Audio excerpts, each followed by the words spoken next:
இன்றைய முக்கிய நிகழ்வுகள். சுற்றுச்சூழலுக்கு மாசு ஏற்படுத்தாத பாரம்பரிய உணவுகளை சமைக்கும் கருவி மாணவனின் கண்டுபிடிப்பை பாராட்டிய முதலமைச்சர் ரங்கசாமி.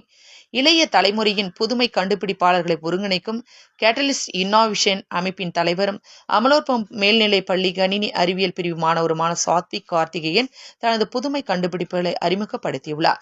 சுற்றுச்சூழலுக்கு மாசு ஏற்படுத்தாத பாரம்பரிய உணவுகளை சமைக்கும் கருவி ஆகியவற்றை கண்டுபிடித்துள்ளார். இந்த மாணவர் இன்று தனது கண்டுபிடிப்புகளுடன் சட்டப்பேரவையில் முதலமைச்சர் ரங்கசாமி மற்றும் சட்டப்பேரவை துணைத் தலைவர் ராஜவேலு ஆகியோர் முன்னிலையில் அறிமுகப்படுத்தி செயல் விளக்கம் அளித்து வாழ்த்துக்களை பெற்றார்.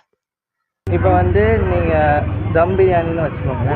அது நீங்கள் சார்கோல் போடணும், அது சுற்றுச்சூழலை பாதிக்கும். இப்போ நான் கண்டுபிடிச்சது வீட்டிலே செய்கிற மாதிரி டொமஸ்டிக் பர்பஸுக்கும் commercial both domestic and commercial பர்பஸ்க்கும் யூஸ் பண்ணிக்கலாம். சுற்றுச்சூழலும் மாசுபட்டாது. அது மட்டும் இல்லாமல் இன்னொன்று மெடிக்கல் உடல் வலியை போக்குறதுக்கு, முதியோர்களுக்கு, உடம்பு முடியாதவங்களுக்கு, அவங்களுக்குலாம் இது ஹெல்ப்ஃபுல்லாக இருக்கும். அதாவது நீங்கள் சோஃபாவில், இங்கே வாலில், எங்கே வேணாலும் இப்போ பெரிய பெரிய மிஷின்லாம் தூக்கிட்டு போக முடியாது. ஆனால் இது கையிலே தூக்கிட்டு போகிற மாதிரி வரும்.